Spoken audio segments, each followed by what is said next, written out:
that. Plus, Game 5 of the Heat Celtics. What the Celtics need to do to stay alive, and adjustments that we're going to see from the Heat without a... Again, looking to keep their season alive at home against the Heat in Game 5. Jimmy Butler has been tremendous in series-clinching Heat games, averaging over 23 points per game. Only LeBron has a higher such average in Miami history. On the other side, Jaylen Brown, he just needs a big night.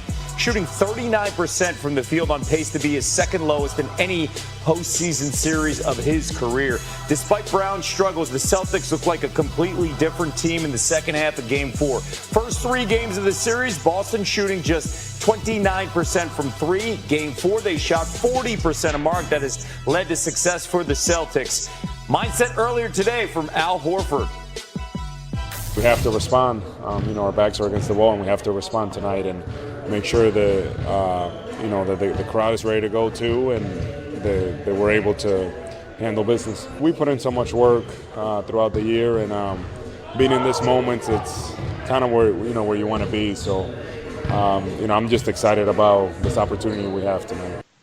Most certainly a big opportunity indeed here is Brian Windhorst joining us now live from TD Garden. We'll get to the Celtics in a moment, but Windy, let's get an update. The Heat will be without Gabe Vincent tonight after rolling his ankle in Game 4. How is Miami preparing to overcome his absence? Well, they're in good position because they have Kyle Lowry, who's a high-level backup that they can give extra minutes to. But Lowry has been better when the Heat have kept his minutes down this year.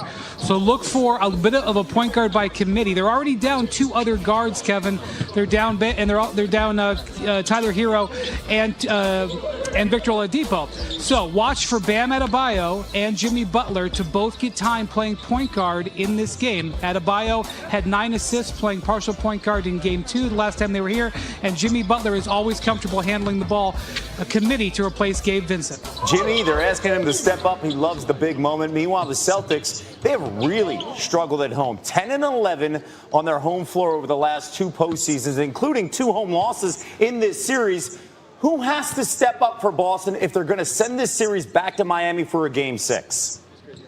Well, there's a lot of talk always around Jason Tatum, but you just mentioned a minute ago how Jaylen Brown has struggled.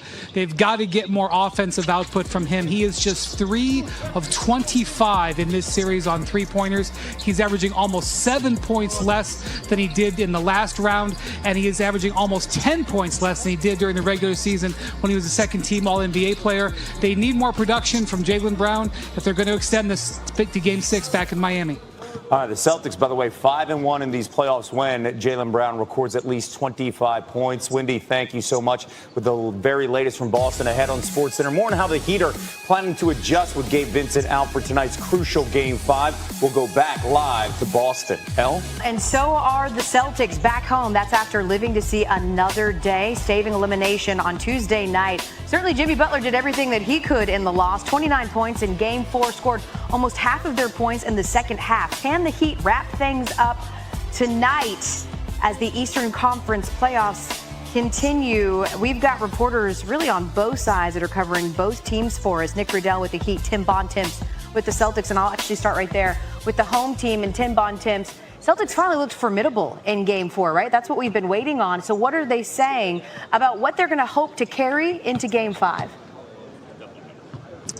Well, Elle, what they're hoping to carry into Game 5 is, as you said, that the Celtics finally began to look like themselves in that Game 4 win in Miami. That's exactly how Al Horford described it this morning at shoot-around, saying he liked what he saw from Boston defensively, and he liked the way the ball was moving offensively. And you could see how that went in the three-point shooting in that game. Miami shot 48% from 3 over the first 3 games of the series, dropped to 25% in Game 4. Boston shot 29% from 3 over the first 3 games of the series, and then shot 40% from 3 in Game 4. Celtics are now 37-2 when they hit 40% of the three-pointers this season. And that's really going to be the key thing to watch, Al, moving forward in this series. Can Boston continue to generate those open looks on offense, and can they get into the Miami Heat three-point shooters on defense? If they can, the Celtics feel very confident they can continue to climb back into this series. And by the way, Al, if the Celtics can win this game at home tonight, they're only going to be the second team ever It was a higher seeded team to go down 0-3 to even force a Game 6. That was the Orlando Magic, who lost Game 6 in 2010